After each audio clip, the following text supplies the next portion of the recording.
आज विक्रम संपत की एक पुस्तक है Tipu Sultan the saga of Mysore interregnum.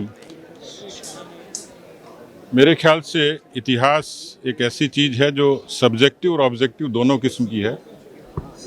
Bharat में ये विरोधाभास भी रहा, ये विडंबना भी रही कि बहुत अरसे तक इतिहास के केवल एक पक्ष को दिखाया गया और उसमें जो मार्क्सिस्ट हिस्टोरियन थे उन्होंने टीपू सुल्तान को एक नायक के रूप में पेश किया, जबकि एक दूसरा पक्ष भी था।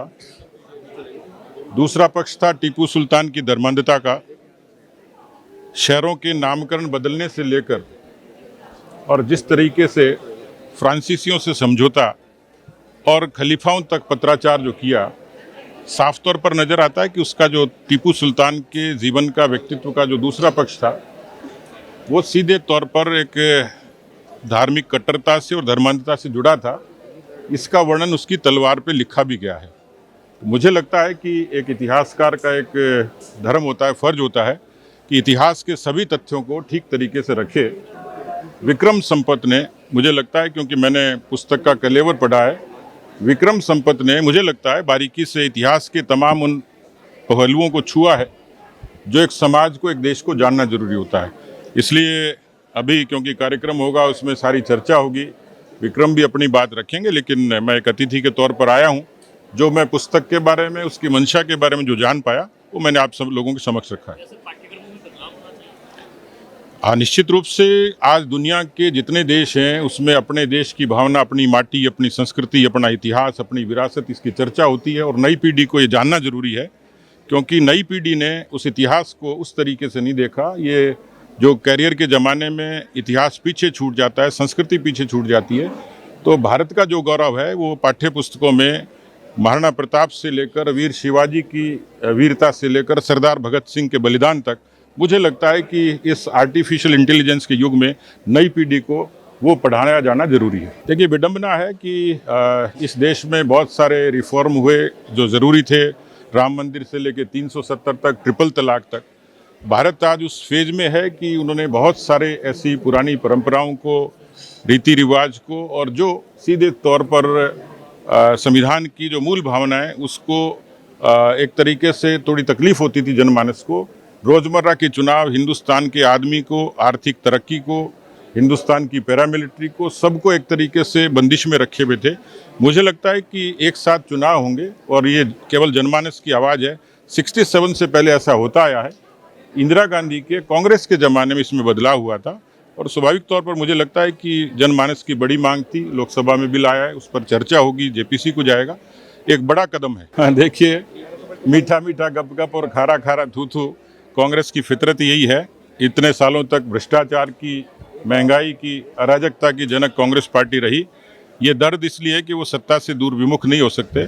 विपक्ष का धर्म उनको आता नहीं है, विपक्ष के मुद्दों पर वो बात करते नहीं हैं, केवल नोटंकी और दिखावा। इसके अलावा कांग्रेस के पास मुझे लगता है कुछ रहा नहीं है।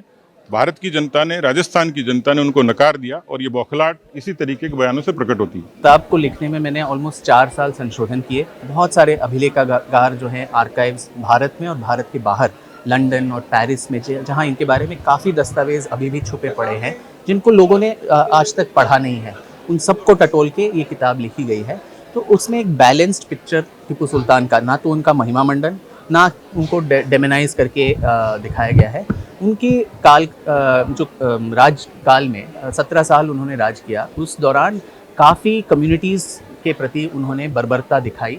जो मैसूर के मंडियम अयंगार कम्युनिटी है, उनको दीपावली के दिन उन 700 लोगों को मार डाला था और आज भी उस वंश के लोग दीपावली नहीं मनाते। इसी तरह जो कोडगु है, कूर्ग, वहाँ कोडावास के साथ भी बहुत बर्बरता से नरसंहार किया गया और मैंगलोर के क्रिश्चियन समुदाय से भी बहुत बर्बरता से उनका नरसंहार हुआ। और केरला में आज भी उनके जो उपद्रव थे उसके अवशेष अभी भी मिलते हैं।